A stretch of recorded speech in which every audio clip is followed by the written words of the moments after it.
L'année dernière, je me suis retrouvé aussi sur cette chaire et ensemble, nous avions chanté un cantique.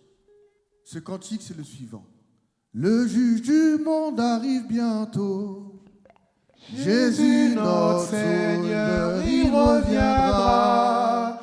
S'il arrive le jour ou la nuit, où iriez-vous avec vos péchés? Chrétiens célestes, réjouissez-vous Pour le jour du jugement qui arrive. Beaucoup d'appelés peu nous verront. Alléluia, Alléluia en ce jour-là. Amen. La manière dont nous avions chanté ce cantique, elle n'était pas anodine. L'année dernière, nous avons pris un rendez-vous. Nous avions pris le défi et le rendez-vous d'inviter une personne pour faire en sorte que ce temple soit rempli. Et mon cœur est en joie quand je vois que de plus en plus la jeunesse se manifeste pour répondre à l'appel du Christ. L'année dernière, nous avons compris que nous avons été appelés par Dieu et que nous étions tous spéciaux, tous séparés du monde pour une mission bien précise et que nous devions impacter le monde. Et de ce que j'ai vu de l'année 2025, je sais et je suis convaincu en réalité que nous avons impacté le monde. Tous les acteurs de la jeunesse de France, quelles que soient les tendances, ont fait un travail remarquable. Certains ne sont pas encore arrivés, je sais qu'ils viendront. Certains ne pourront pas être là, nous ont témoigné leur soutien. Et certains sont là infatigablement. Donc, à toutes les jeunesses de France, toutes les paroisses, toutes les structures de jeunes, j'aimerais sincèrement vous dire merci. Et je sais que vous êtes richement bénis. Je dis un merci particulier aussi à mon grand frère et un vrai ouvrier de la jeunesse qui est le supérieur évangéliste Aurélien Basson. Mon grand frère, que Dieu te bénisse. Merci pour ta consécration. Et merci d'être là, même dans les moments les plus difficiles. Ces remerciements sont étendus à tout un chacun d'entre vous. Le Comité des jeunes de France vous dit merci. Alors, l'année dernière, nous l'avons très bien compris. Nous sommes appelés, nous sommes choisis, nous sommes prédestinés à faire le travail de l'Éternel, notre Dieu. Mais cette année, nous rentrons dans un chemin vers la consécration. Oui, l'Éternel m'a appelé et m'a choisi. Mais quelle est la route que je dois suivre? Quel chemin je dois prendre pour répondre à cet appel? Comment dois-je agir? Comment est-ce que je dois comprendre les signes que la vie me donne, que Dieu me donne et que le monde me donne? Comment est-ce que je dois résister aux tentations du diable? Comment je dois marcher à travers les épreuves que Dieu met au-devant de moi? Cette question est profonde. Et les mots de notre génération sont énormes. Aujourd'hui même, il y a une membre très bien aimée du comité des jeunes qui ne peut pas être là avec nous. Mais nos prières vont vers elle. Elle a été très malade en fin d'année. Elle est un soutien indéfectible de la jeunesse. Et elle nous a aidés à préparer ce dimanche que vous voyez aujourd'hui. J'ai une pensée particulière pour la devancière Nadia Doza, qui a une maladie qu'on ne peut pas voir de manière physique, mais qui est un mal de notre génération. Elle a souffert d'une grande dépression et par la grâce de l'Éternel notre Dieu, jour après jour, elle va de mieux en mieux. Et j'espère sincèrement que chacun d'entre vous va continuer à prier pour elle. Je sais que beaucoup dans cette salle vivent des épreuves difficiles, plus difficiles les unes que les autres. Mais je sais aussi que l'Éternel est toujours avec vous. Ce lundi, j'ai fêté mes 27 ans. Ah, gloire à Dieu. Ah, je remercie quand même un peu. Merci. Merci. Mais je ne dis pas ça seulement pour me glorifier moi-même ou bien vous demander de me souhaiter joyeux anniversaire. Non, pas du tout. Mais il s'est passé quelque chose de particulier au moment où je me suis réveillé, je crois, c'était le matin, et ma fiancée me pose la question, elle me dit « Qu'est-ce que tu as appris de cette 27e année ?» Et automatiquement, ma réponse a été « J'ai appris à avoir foi en Dieu davantage. » Et la deuxième, c'est que j'ai appris que la situation d'hier n'est pas la situation d'aujourd'hui. Et en vérité, je l'ai dit avec un peu d'amertume. Parce que dans mon cœur, je me disais que ma situation d'hier, donc de la manière dont j'avais commencé l'année de mes 27 ans, de mes 26 ans, était meilleure que la situation dans laquelle je me trouvais maintenant. Et je me disais, si j'avais mieux préparé cette période de telle manière, si j'avais plus consacré ce moment à Dieu, si j'avais plus utilisé mon argent et mes biens pour les mettre à bon escient, pour les mettre à l'avancement de l'œuvre de Dieu, ou pour les mettre dans des épargnes pour pouvoir préparer mon avenir en tant que jeune, peut-être qu'aujourd'hui, je ne serais pas dans la situation dans laquelle je suis. Et on a continué la discussion, et puis après j'ai dit non, je ne réfléchis pas de la bonne manière. En fait, la situation d'aujourd'hui n'est pas la situation de demain. Parce que déjà, ce que Dieu a fait pour moi est incroyable. Les témoignages que j'ai reçus de la jeunesse sont magnifiques. Donc tout ce qu'il a fait est merveilleux.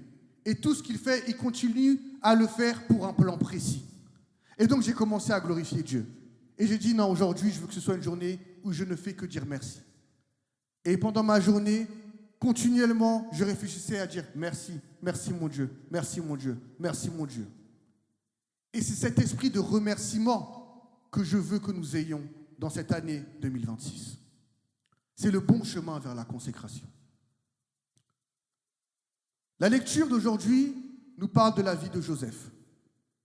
Souvent, nous voyons nos propres épreuves et pensons qu'elles sont difficiles à vivre, qu'elles sont insurmontables, qu'elles sont horribles. Moi, je me lamentais sur ma 27e année. Mais est-ce que quelqu'un peut prendre la lecture de ce jour, s'il vous plaît?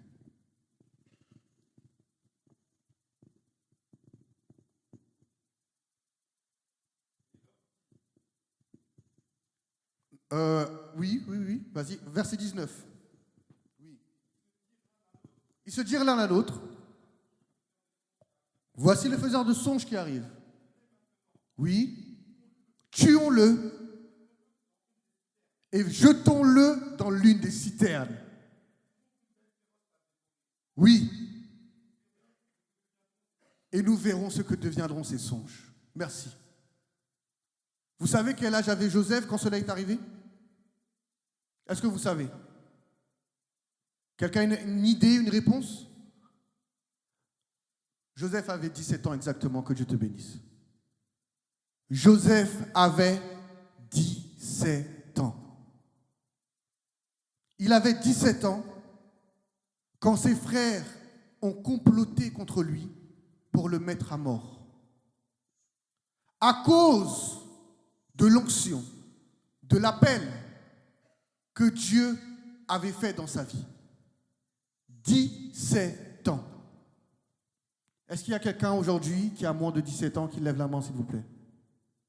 Oui, lève franchement la main. Vas-y, ma soeur, vas-y. Qui d'autre? Personne. Il n'y a qu'une seule personne aujourd'hui dans cette salle qui a moins de 17 ans. Merci, que Dieu te bénisse. Joseph avait 17 ans lorsqu'il a dû comprendre que la mission que Dieu lui avait donnée allait aussi être accompagnée de grandes épreuves. L'appel que Dieu fait sur nos vies n'est pas un appel de simplicité.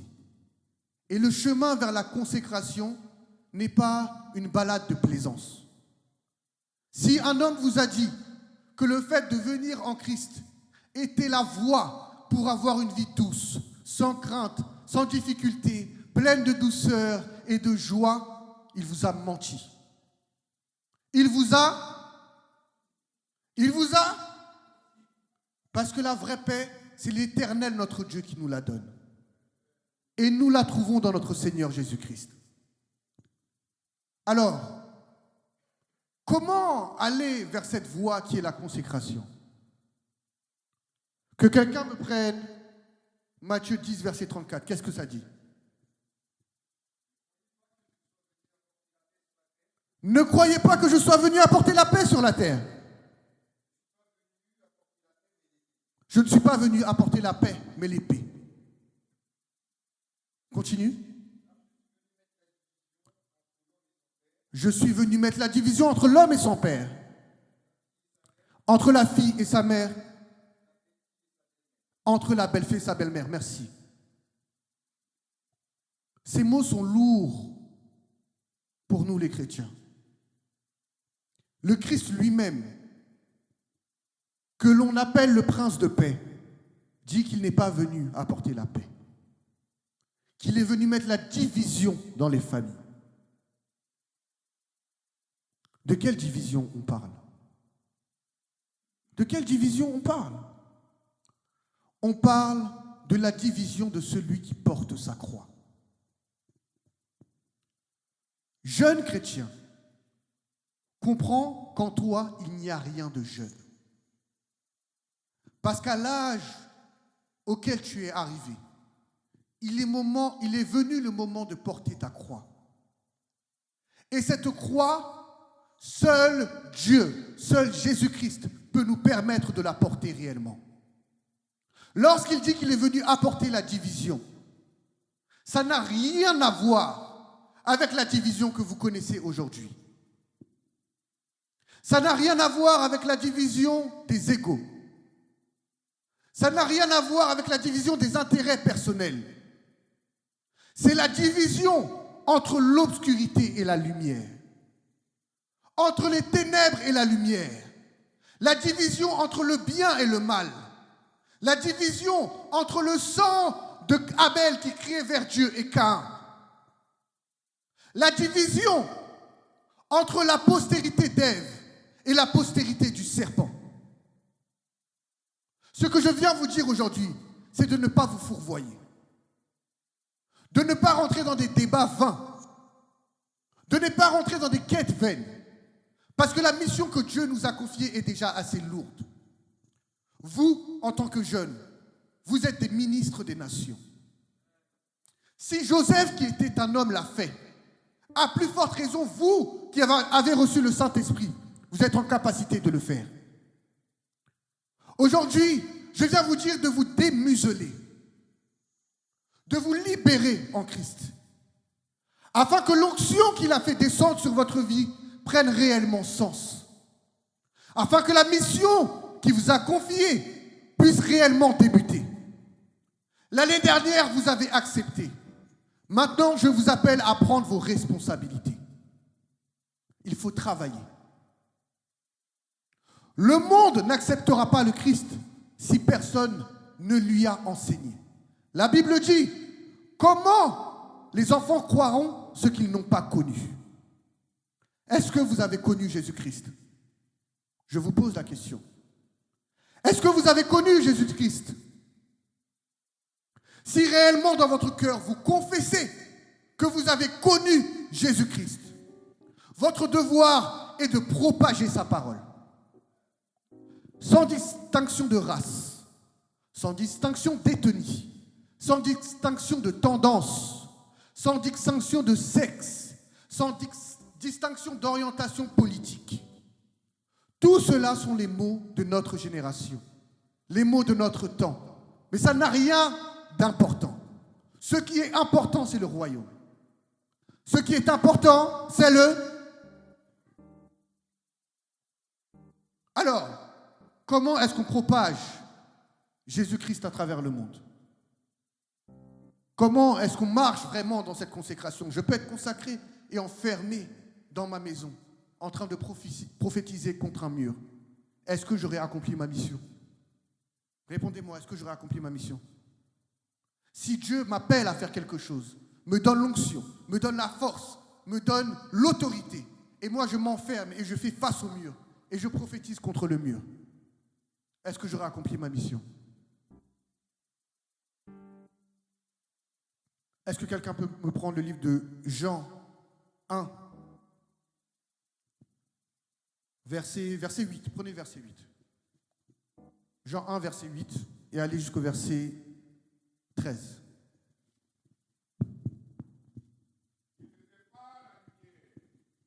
Oui.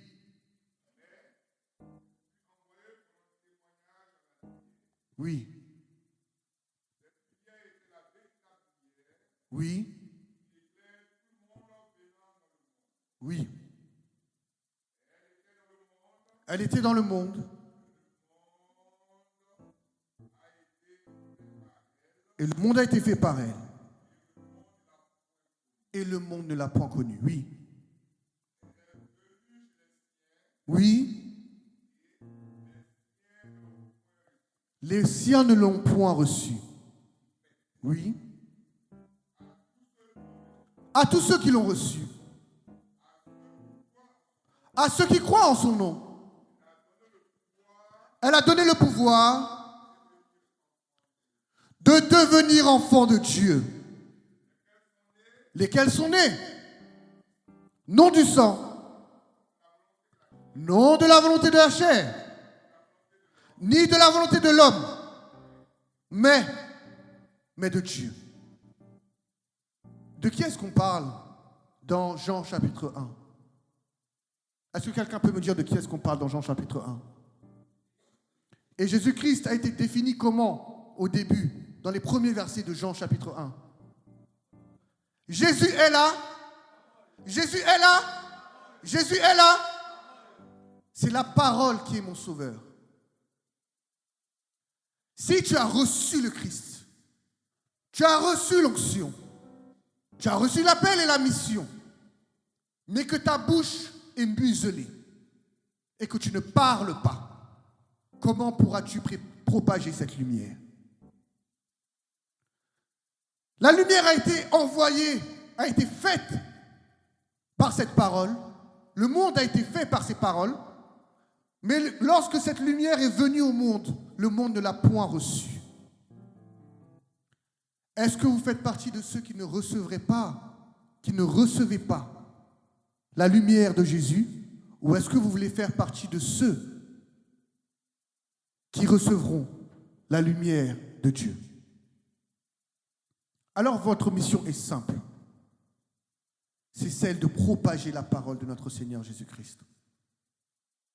Lorsque vous êtes devenus enfants de Dieu, non par la chair, mais par Dieu, vous avez reçu la mission d'aller faire des nations les disciples de Dieu.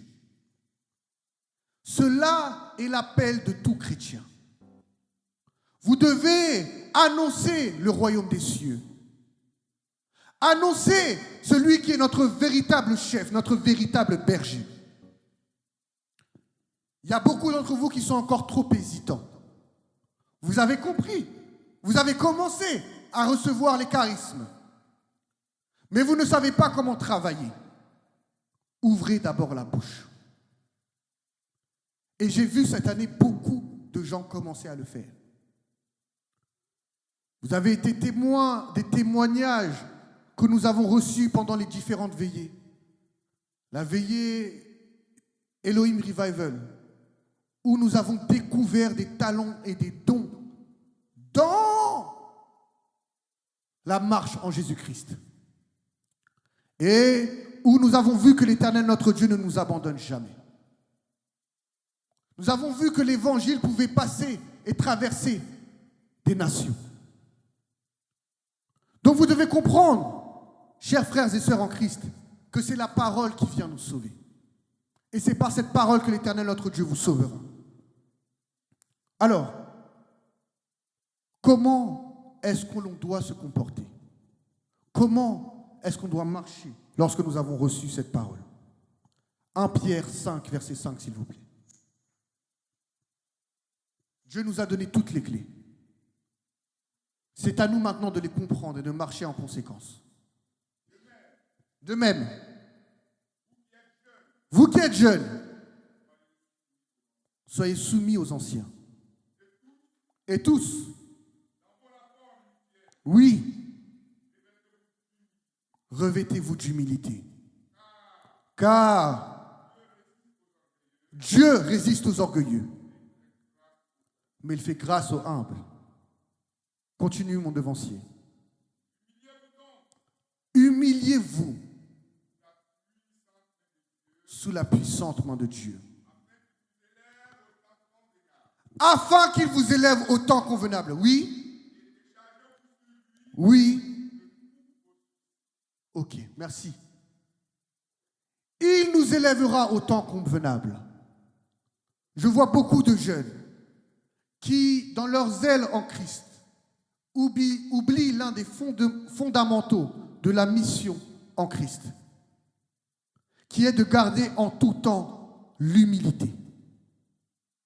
Plus nous serons humbles, plus nous serons soumis à la main de Dieu, plus lui-même nous élèvera en temps voulu.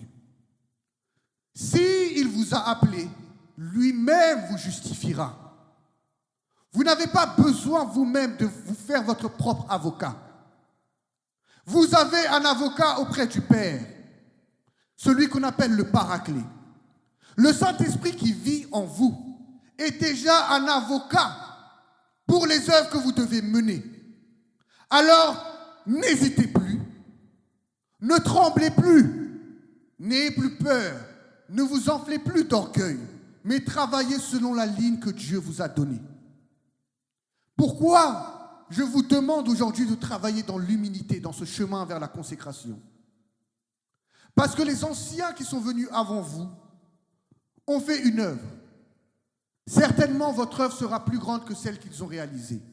Mais cela dépend de la volonté de Dieu. Car l'un sème et l'autre récolte.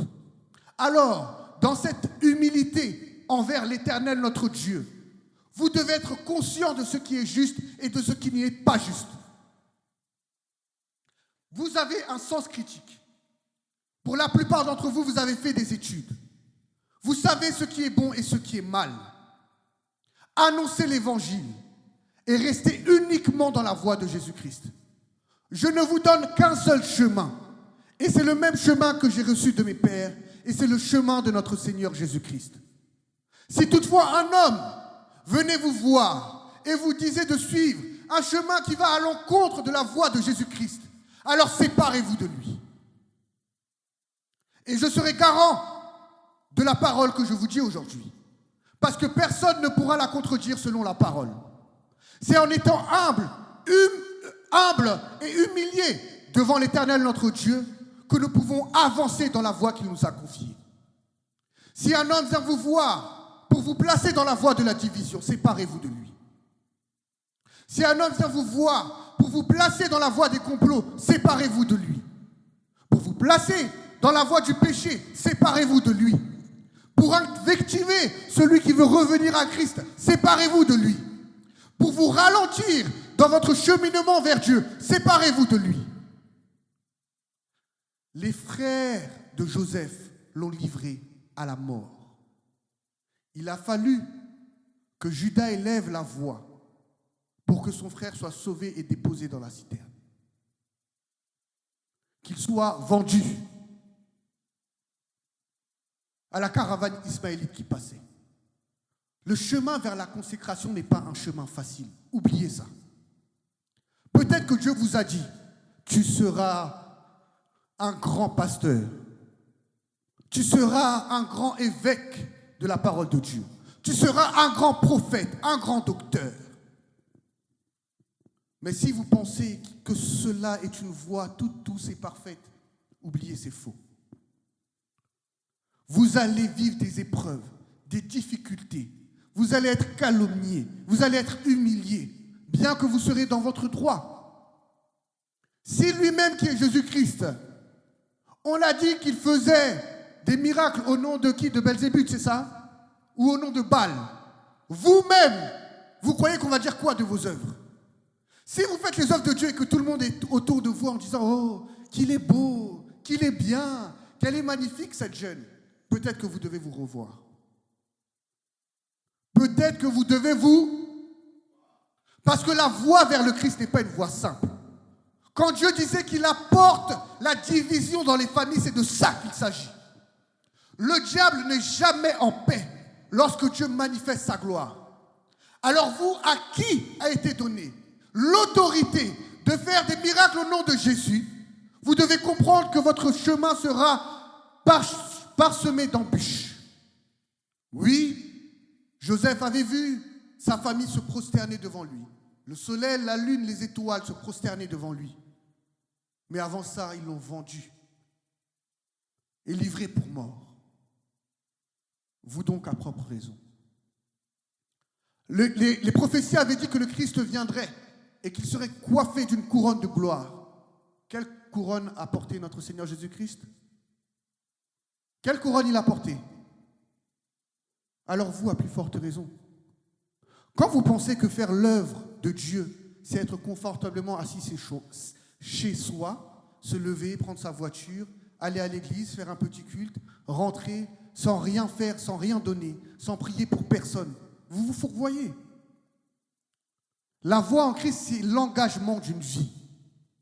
Ce n'est pas le dimanche à l'église, c'est le lundi au travail, c'est le mardi dans les transports, c'est le mercredi soir à la table familiale, c'est constamment. Je crois en Dieu le Père Tout-Puissant.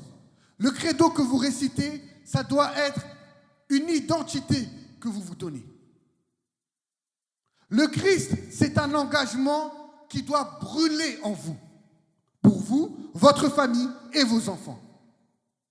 Être jeune, c'est ne pas être naïf, c'est ne pas être passif, c'est ne pas être endormi. C'est user de la vigueur que Dieu vous a donnée pour aller et faire des nations des disciples. Là où vous êtes, vous avez les dons nécessaires pour convertir les nations. On n'a pas besoin de plus. On n'a besoin que de votre engagement et de votre consécration. Séparez-vous du péché et attachez-vous à Dieu. Quand je vous parlais de cette humilité et de cette voie à suivre, je ne parle pas, excusez-moi, je ne parle pas d'un papa, je ne parle pas d'un exemple ou d'un grand frère. Je parle de Jésus-Christ lui-même. C'est lui que nous devons prendre pour exemple. Philippiens 2, 5 à 11, s'il vous plaît.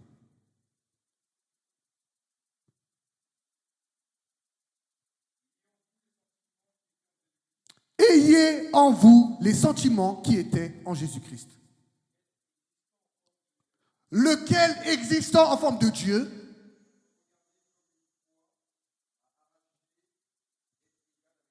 merci, tu t'arrêtes ici, pour l'instant. Hein.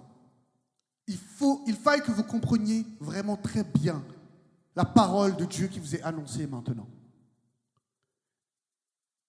On dit, ayez en vous les sentiments qui étaient en Jésus-Christ. Jésus, avant d'être envoyé sur la terre, il existait en forme de quoi? Non. Existait en forme de Dieu. Il s'est dépouillé de toute sa gloire pour venir au milieu de vous et pour vous sauver. Il s'est dépouillé de toute sa hauteur, toute sa grandeur, pour se faire chair en forme humaine pour vous. Voilà l'exemple que nous devons suivre. Si un homme trouve trop d'orgueil en lui pour se dépouiller de ce qu'il a pour la voie de notre Seigneur Jésus-Christ, cet homme n'est pas de Dieu. Parce que Dieu nous a appelés à avoir le sentiment de Jésus-Christ, qui lui étant Dieu, s'est dépouillé de toute sa gloire pour que nous soyons sauvés. Continue. Il a pris une forme de serviteur. Il est semblable à nous. Il est paru comme un simple homme. Il s'est humilié lui-même, rendant obéissant jusqu'à la mort. Jusqu'à la mort de la croix, merci. Humiliez-vous vous-même jusqu'à la mort de la croix. C'est à ça que Dieu vous a appelé, à une humilité, l'humilité du vrai serviteur. Soyez serviteurs de Dieu en toute circonstance. Pour que dans ce monde, vous puissiez avoir un réel impact. Il s'est fait chair pour vous. Il vit pour vous. Et il demeure en vous. Vous ne devez donc pas souffrir de quoi que ce soit. Oui, Joseph a été vendu, mais il a été glorifié. Il a été revêtu de l'habit du Pharaon. Et il a été ministre au-dessus de tous les ministres. Et en effet, la vision que Dieu lui a donnée s'est exaucée. Ses frères et sœurs se sont prosternés devant lui. Et il les a sauvés d'une mort certaine. Le chemin est semé d'embûches. Mais l'Éternel fera des miracles dans votre vie. Il ne vous abandonnera jamais. Donc cela est de votre responsabilité de travailler sans cesse, dans l'humilité, dans la foi, dans l'espérance dans l'Éternel de notre Dieu et dans un amour réel. Vous n'êtes pas sans savoir tous les tumultes qui se passent dans notre Église. Nous ne sommes pas dupes, bien que jeunes. Vous devez regarder toutes ces choses avec énormément d'humilité. Respectez vos anciens. Soyez sages, mais sachants. Comprenez ce qui se passe pour que demain nous ne fassions pas les mêmes erreurs. Et souvenez-nous que nous avons un seul maître. Et ce maître, c'est notre Seigneur Jésus-Christ. Souvenons-nous que nous avons une seule mission. Et cette mission, c'est de faire des nations des disciples de l'Éternel notre Dieu, pour annoncer partout dans le monde le royaume de l'Éternel notre Dieu qui vient. Si vous échouez à cette mission, alors votre baptême n'aura aucun sens. Parce que vous avez confessé le nom de Jésus-Christ, mais vous ne l'avez pas cru. Alors dans votre foi, ne soyez pas tièdes. Soyez réels, francs et sincères. Dans vos voix, soyez droits. Que votre oui soit oui, que votre non soit non. N'ayez crainte de personne. N'ayez peur de rien. Soyez soumis à Dieu. Et c'est lui qui vous justifiera. Je sais que nous aurons encore la capacité de se voir de nombreuses fois. Mais espérez en l'Éternel. Le dernier verset que je vais vous donner avant de finir cette prédication, c'est Ésaïe 65, verset 17.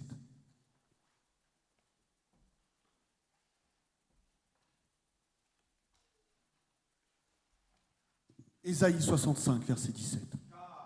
Oui. Je vais créer de nouveaux cieux et une nouvelle terre. On ne se rappellera plus les choses passées. Elles ne reviendront plus à l'esprit. Oui. Soyez toujours dans l'allégresse. Oui. Amen. Amen, merci. Je vais créer Jérusalem pour l'allégresse et son peuple pour la... Que votre cœur soit toujours dans la joie. Quelles que soient les circonstances, quelles que soient les difficultés, l'Éternel ne vous abandonnera jamais. Que Dieu vous bénisse.